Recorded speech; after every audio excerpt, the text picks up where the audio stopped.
Top of noon to everyone. Welcome to yet another edition in the series of retrospective look at the year 2022, the outgoing year actually, and also projecting to the forthcoming 2023. Welcome everyone. It's the state of the state on OSRC television. Of course, I am Sunday Kolawole, your regular host on the program. Today we'll be taking a look at how the economy has been in the outgoing year 2022, and joining me the conversation this morning is the Honorary Commissioner for Economic Planning and Budget, Pastor Emmanuel Igbasan. Good morning. Thank you very much for joining me. Good morning for having me. Good morning, viewers.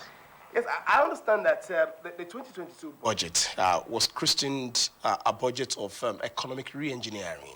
And many people would be looking forward to a re-engineering of the economy, retooling of the indices that could point towards development, especially coming from the aftermath of COVID-19 and all of that.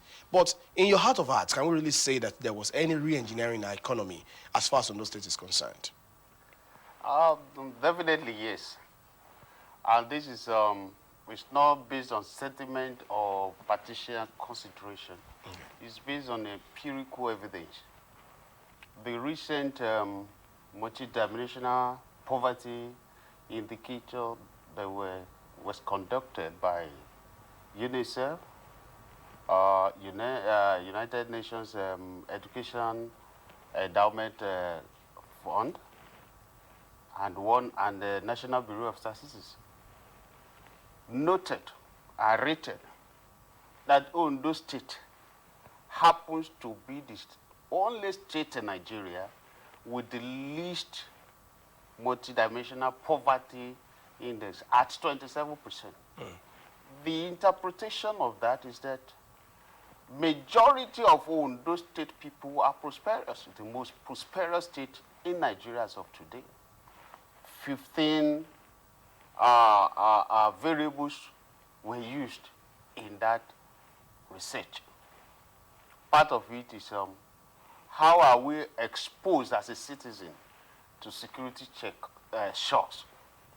You know, security or insecurity is the bane of our society today in Nigeria and even across the globe. But particularly in Nigeria, we know what is happening in Northeast. But the governor we have today rose to the occasion against all odds. I said, the principal constitutional requirement of any legitimate government is the protection of lives and properties. And thereby, to do this efficiently as the chief security officer of the state, we cannot rely on Abuja. We have to devolve power. We need to decentralize the security system. And he created Amateku Corps, which has now gone across the states in the federation. Even the northern people that were initially skeptical are now saying, okay, the best way to go to secure people is by creating state police. And we know that our people feel more secure. If you want me to match your tongue a bit, I do know that, of course, there's no government official you ask a question in Ondo State currently that would not want to celebrate this poverty ranking index. And many people are wondering, just as I'm also wondering, what exactly are we celebrating in this matter when we look at the implication of this on the common man? Does it mean that there is no poverty in Ondo State? If you say multi-dimensional indicators, it means there are certain things that favor certain considerations, and certain other things will not be favoring such considerations. So why the furore about this ranking in any case? Let me take you further down, deeper into that analysis. Okay. Before now, what people use is either 3 indicators or 5. Health, education, and security, housing, and all the rest. And even economic progress. Let us take health, for example. This administration met 2 mother and child hospitals. The one in Accra now has been upgraded to specialist hospital. We went through, but the government said, let us devolve and take it across to our people, closer to our people. We now have 7. Apart from that, in every ward in this state, there is a basic health facility. In some wards, we have more than 2 or 3. So people have access to health. Apart from that, we need to put safeguard that will ensure efficient service, health service care delivery. Okay. By introducing, for the first time, the contributing health scheme. Now most civil servants have migrated there. In the ABA scheme, more than 24,000 pregnant women has been taken care of in our facilities, free of charge. So people have access to quality health. That is one indicator. Okay.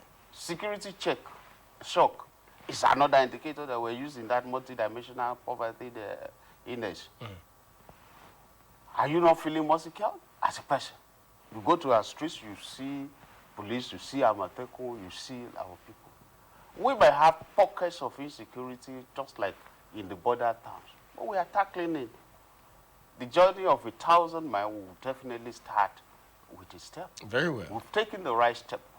I will continue to deepen it until all our people feel secure. All right, then. Well, no. Okay, you also continue on that. I do know. Another one is water. Okay. When we created the Kabomi Akechi's water scheme, people were skeptical. But we reticulated it even to serve almost 5,000 people. And the Minister of Water Resources in Nigeria came. He saw what we are doing here. He became a model, a national model. So people have access. We inherited about 3,000 moribund rural water schemes that were constructed by EU and the rest across the state. But at the time this government came in power, none of them is functional. Now we have rehabilitated more than 2,000. I know you can go on and on, but because of time, so sure. let me quickly just chip this in. How do all of these things you're talking about speak to performance of this budget of economic re-engineering, which stood at 191,638,387,000 naira? How well does this, or is this budget performing? Because it's still running to the end of the year. Everything that we do as an administration, let me correct that figure, it's not 191. What we presented was 191, but what was eventually passed was 199 billion and some few millions. Divided into 86 billion recurrent and almost 86 billion capital. Okay. What actually affects both current and recurrent capital expenditure of any public financial management affects the people. Let me take salary payment, for example. When civil servants have paid their salaries as at when due, it percolates to the common man. The hairdresser will have more patronage. The furniture, the artisans, this is what the common people depend on. And this government has prioritized salary payment. We inherited 7. We paid up to October now. When people say this government is owing, I said, no, let us get the narratives right. The government of Ondo State owes salaries, yes. Does this administration owe? The answer is no. If you have 7 months unpaid salaries, and you have spent, for example, 24 months, and you have paid 25 salaries, 25 or 26 or 28 months salary, are you owing?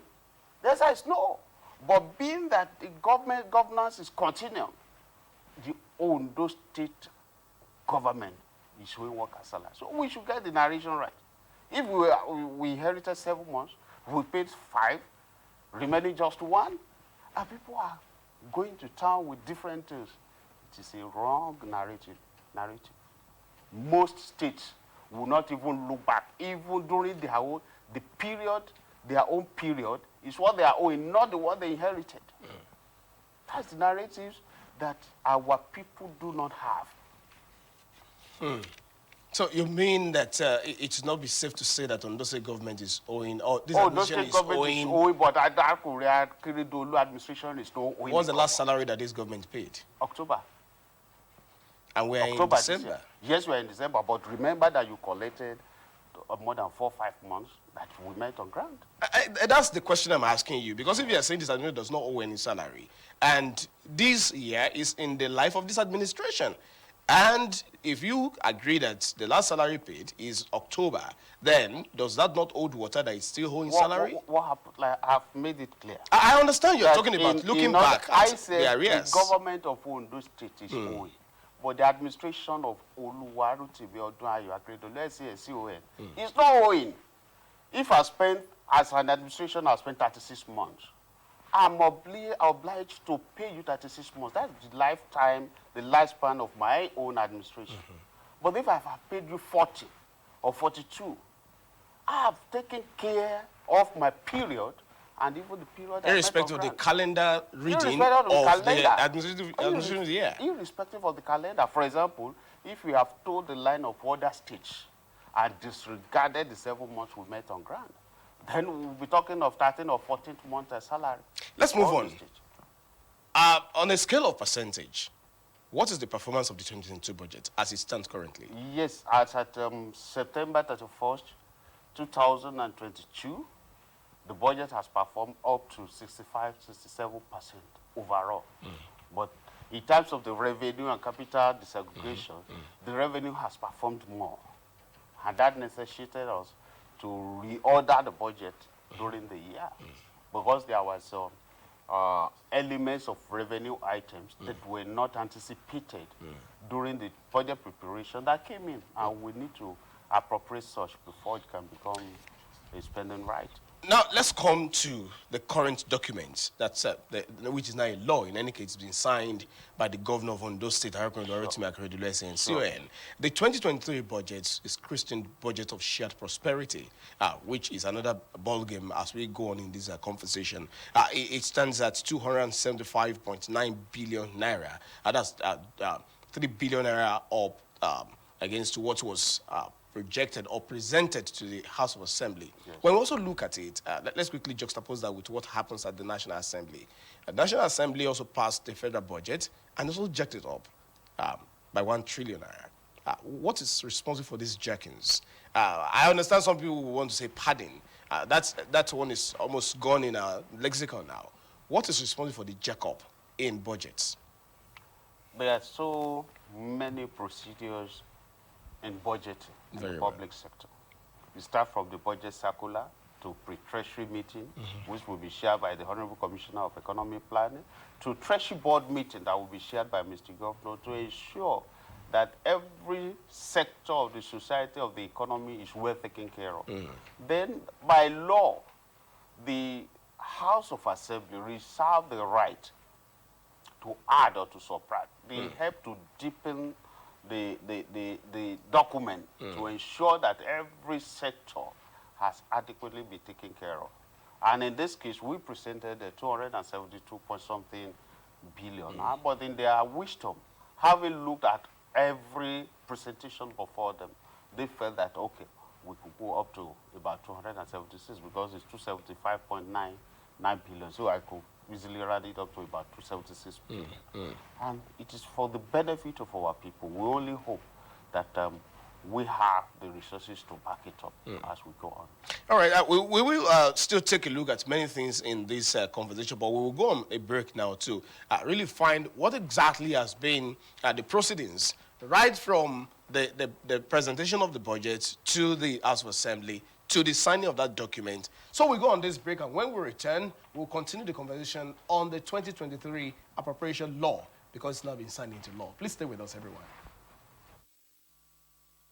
The 2023 appropriation bill of just over 272 billion naira, christened Budget of Shared Prosperity, was presented to the State House of Assembly by Governor Oluwarotimi Akeredolu on December 5, 2022. And just about 16 days after the presentation of the budget proposal and its subsequent passage by the legislative arm of government, it was time for the document to become a law. Speaker of the State House of Assembly, Bamidele Oleyelogun, who led other lawmakers to the ESCO chambers of the governor's office in Akure, commended the present administration for imparting all sectors of the state's economy positively. He applauded Governor Akeredolu for the timely presentation of the budget proposal to the State House of Assembly and saluted his colleagues for rising up to the occasion, noting the increase of more than 3 billion naira.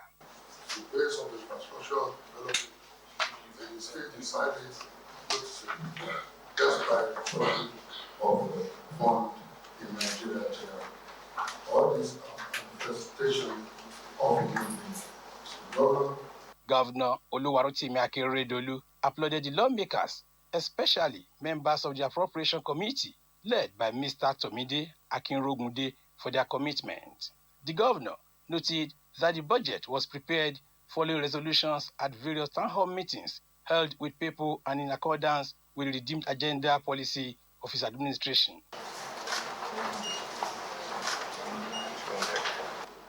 This is the requisite first step which we have to take for the well-being of our people for the year 2023. It is upcoming to inform that recently National Bureau of Statistics, in collaboration with United Nations Development Programme and United Nations Children's Fund, 2022 monitored the National Poverty Index of states in Nigeria, ran Ondo State as the state with the least poverty index. Akeredolu promised total implementation of the budget despite the current financial challenges facing the state and the country. He commended the lawmakers for the speedy passage of the bill, which will further boost the socio-economic well-being of the state and its people. I wish to inform you that a copy of the law just signed will be placed on the Ondo State portal. Those of you who want to know your budget, please press publish it. Let them know the portal in Cambodia, www.ondobudget.org. We are not perfect. I'm not claiming to perfection because we are human. But I know that a few of us have our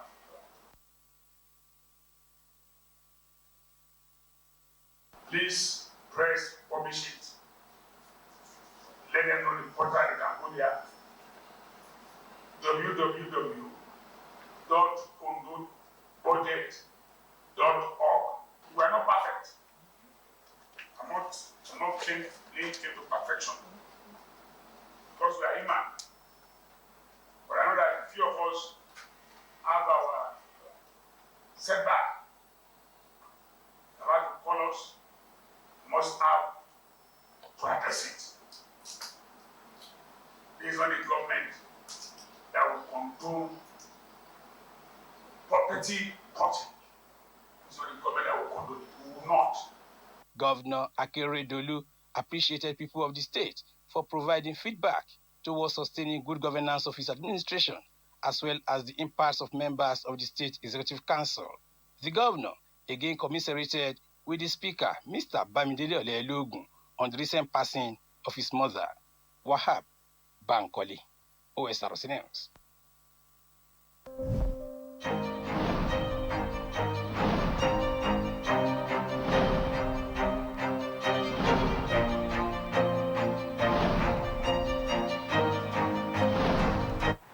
All right, sounds, sights, and bites from the signing of the 2023 appropriation bill into law by the governor of Ondo State, Oluwarotimi Akeredolu, and CON. We're still on to State of the State on this channel, and very much with me in the studio is the Honorable Commissioner for Economic Planning and Budget, Pastor Emmanuel Igbasan. Thank you very much for still being with me on the program. Thank you. Now, let's set the ball rolling on this 2023 budget. How participatory was the preparation of this budget? Because they say that the most effective approach to development is the bottom top. How bottom top is the approach to preparation of this budget? After all, you say it's a budget of shared prosperity. So did we really share in the preparation? Thank you, Presenter. Before I answer your question, let me take a few seconds to nail home some points I made earlier. Okay. Because I perceive that some people doesn't believe it. If you ask the civil service now, they will tell you that even this week they have received their annual leave bonus. Okay, you're still concerned about the I'm salary very issue. concerned about it. Okay. And if from information at my disposal, it's most likely that another month's salary will be paid before the end of the year. Most likely. It's very most likely, at least 90 to 95% likely, that another salary will still come in before the end of the year. So, even you do not believe that Arakuri is not always alive.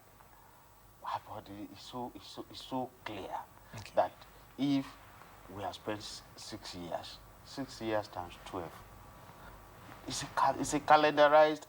You agree with me that your explanation now goes home well with your assertion? Yes, do you because now, I was asking you for the agree with me? calendarization of the Okay. life of the administration. All right. And that's why I was asking you whether November is still part of the life of the administration or not. Yes, it is. Okay, so your explanation now goes well with your assertion. So let's move on to how participatory the preparation of this budget was. Budget preparation, like I said earlier, it starts with the budget circular to all MDs to render their returns to our ministry. And that starts kicks off around June. After analyzing the returns, we'll call them for a meeting and point out the weakness and what they needed to do. Starting from the period of August to September, we'll go to town. We said, okay, this is what we have been able to do this year. From every indication, this is well likely where we will be at the end of the year. But also from microeconomic activities or parameters, this is what is likely to accrue to the state as our collective patrimony for the coming fiscal year. Our budget now takes medium-term framework, and it starts with the medium-term expenditure framework, from where we derive our annual budget, even from that framework, which is a kind of global visioning of the quantum of resources that will be available to the government within a 3-year horizon, from where we now draw the annual budget. And it's premised on the fact that some projects that were started before might not have ended. We need to mainstream it into the new year and also see the effect in the coming years within that period. From there, we'll prepare the sector strategy, which is like constructing the pillars that will support the whole house. So, having done that, we'll go to our people. We'll start with the NGOs, we'll start with faith-based organizations, we'll start with professionals, we'll go out to the organized private sector, we'll go out with market women and artisans and show them clearly, this is what we think will come to us. This is where we think we can get. What do you want us to do? It is the input, their contributions that will harness and harmonize and then mainstream into the budget document that you see. Apart from that, we'll go to all the federal constituency in Ondo State. The local government chairman will be present. All the kings and chiefs in that local government will be present. All political appointees will be present. And we'll make it clear. And so sometimes it's so funny that even some things that the government has done in their backyard, they don't even know. How representative are these meetings? Highly representative. If you have told your roll call seems to be elitist. I will have shown you. It's not elitist. I've told you market women, even including people with disabilities. Okay, then. Persons with disabilities.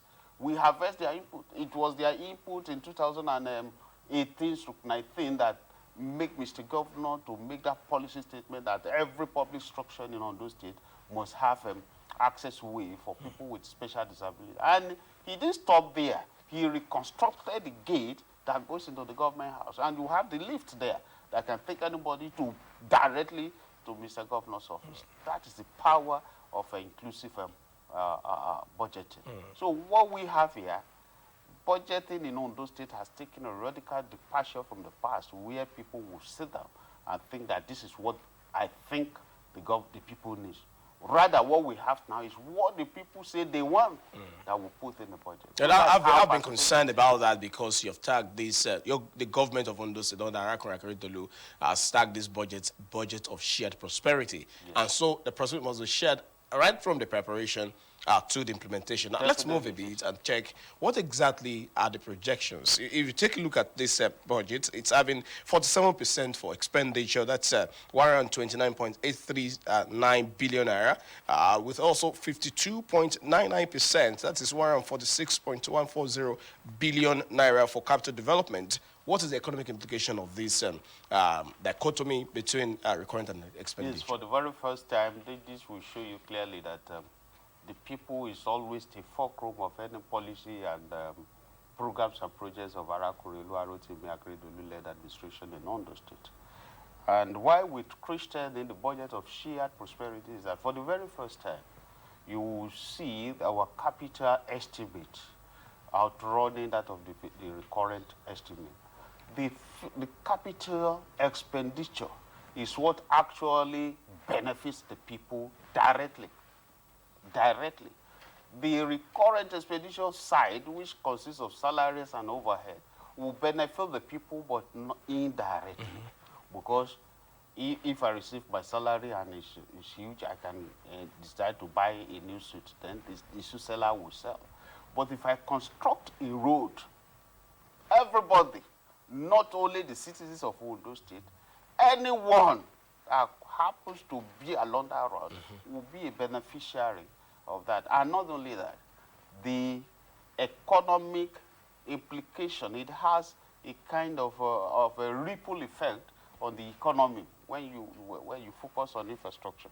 And remember clearly that this administration has 8-point agenda, Christian redeemed agenda, which happens to be the economic trajectory that this government wants to lead the people.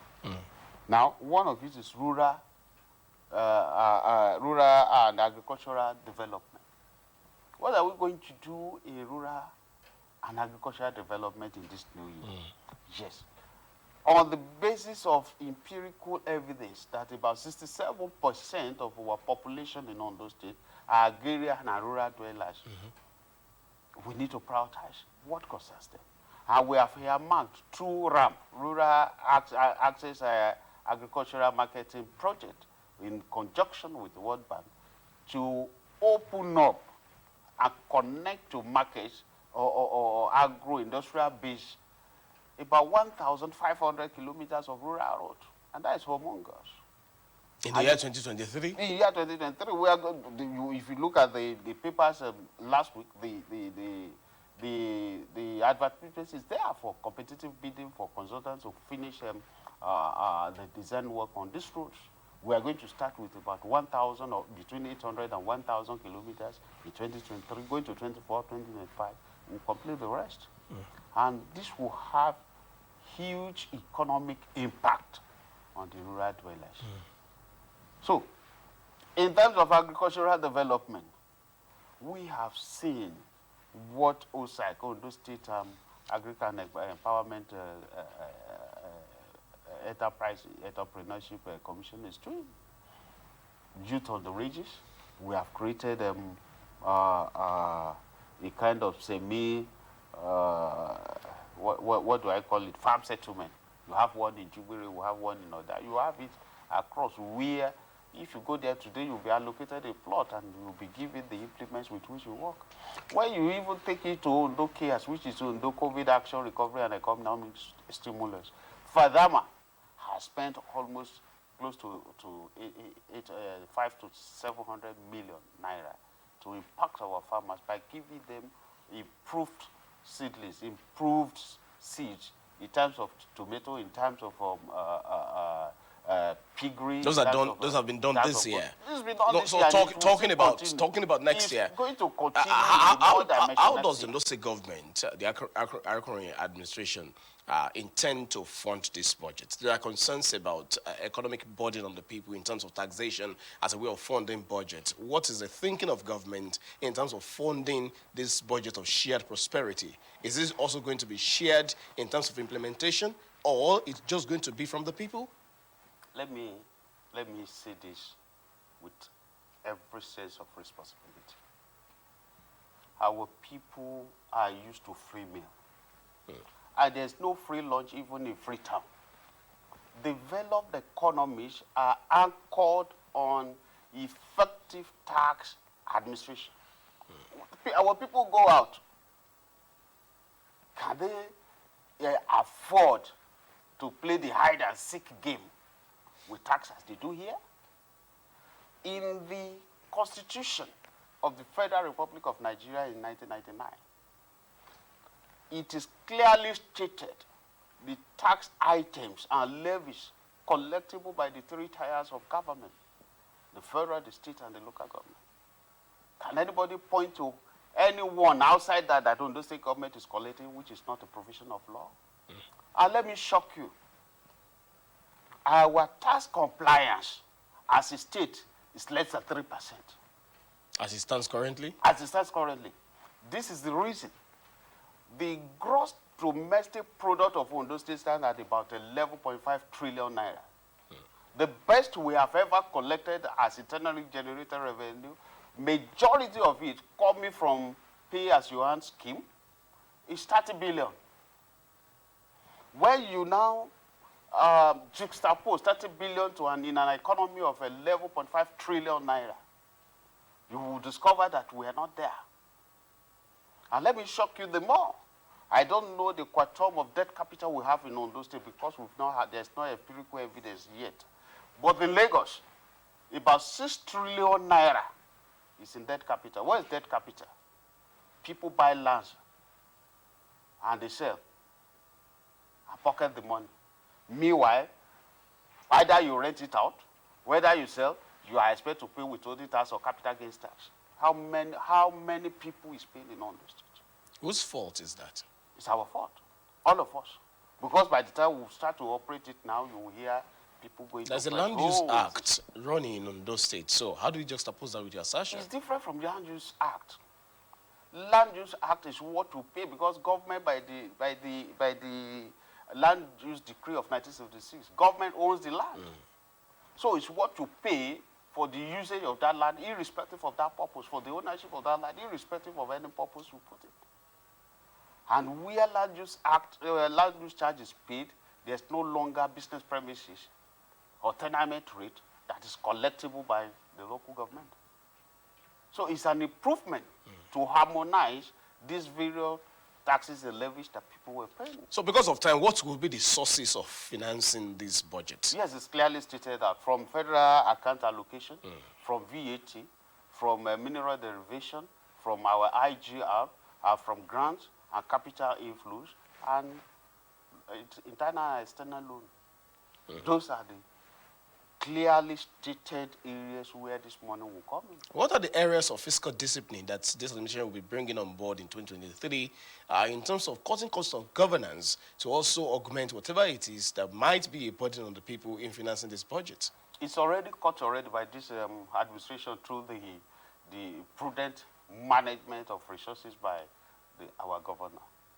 We have seen in this state a governor that has 538 advisors and political appointees. How many do we have in this administration? I'm not sure we are up to 100 or 120. That's a means of cutting public expenditure. And if you look at the budget itself, we have prioritized what will go to people by making sure that capital expenditure is more than recurrent expenditure. We have 146 billion in our capital expenditure that will benefit the people directly. About 73 billion will go into road construction. Any road, any kilometer of road will contribute about 10% to the GDP of that area, impacted area.